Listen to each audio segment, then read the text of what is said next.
You know, history has a tendency to repeat itself.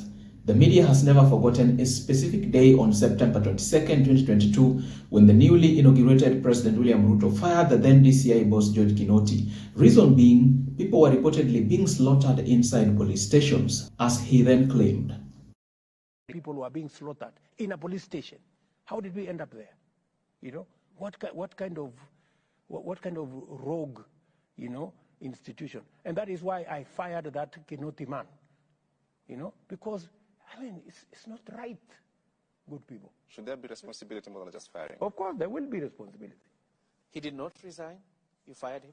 2 years, 6 months later, Alberto Jang was slaughtered under the custody of police after being arrested by DCI officers and detained at the Central Police Station in Nairobi. And guess who is the DCI boss? It's no longer George Kinoti, but Mohamed Amin, an appointee of President William Ruto. Has the president hinted at firing the DCI boss, Mr. Mohamed Amin? Your answer is as good as mine. No. Neither has he any plans to fire the DIG of police, Eliud Lagat, who is the main suspect in Alberto Jang's brutal murder. Now the reason is simple.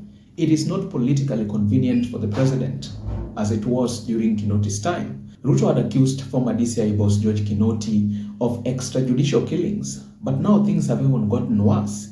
Here is Rigathi explaining the state machinery that has been reportedly deployed by the Ruto regime under the watch of Akina Mohamed Amin to do away with political dissent.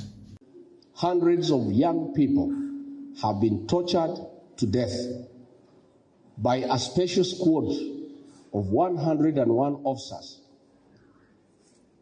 that was set up on the instructions of William Ruto and seconded to Nice and Aludin Hajj, and trained highly on abductions,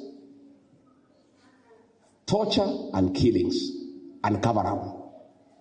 Hii tu ni vile tu imeponyoka hii ya Ojwang. Wengi sana wamekufa. And William Ruto cannot run away from these deaths. He is responsible. And Kenyans will punish him for that. That case of Ojwang there is a cover-up. Aipoa, hao watu, Ruto ndiye ameweka hapo.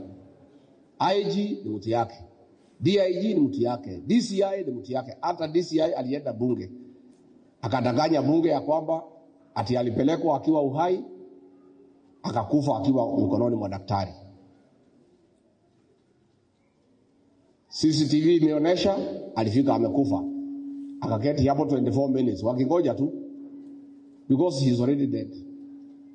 So that DCI must be prosecuted. That DIG must be prosecuted. And this is just a tip of the iceberg. And we are appealing to the international community to step in Kenya. So why exactly hasn't the president fired the likes of Lagat and Mohamed Amin? Why exactly? Because in a typical criminal justice system, if I, for example, lodge a complaint against my brother today in the morning, and in the evening, God forbid, my brother dies in mysterious circumstances, then I will be taken into custody as the main suspect in the murder of my brother. But look what happened. DIG Lagat is walking scot-free. He is still not behind bars. The DCI boss is having his complete freedom. The reason is because President Ruto does not want to make the same mistake he made when he impeached Rigathi. Rigathi went into retirement with a lot of critical information of the William Ruto regime, and I know this because we have seen him leak classified intelligence materials.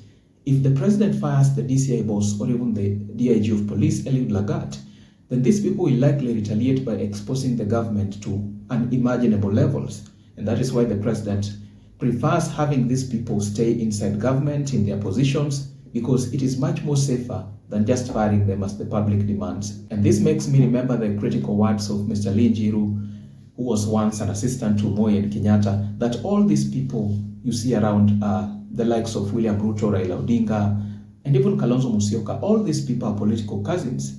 They play the popular game of convenience. And in a regime such as the current government, it is difficult to obtain justice, especially when your case is politically related. Neither is it easy for the judiciary to even show that justice has been done. Look at Raila Odinga. Albert is dead, but we are not seeing Raila Odinga making the kind of noises that we would ordinarily expect from him as somebody who is a pro-people and as somebody who is a pro-democracy. The reason is because he is observing good table manners. Ameshiba na hawezi payuka ovyo ovyo. What do you think? Do let me know your thoughts and opinions in the comment section below. At the end of the day, these are just but my opinions.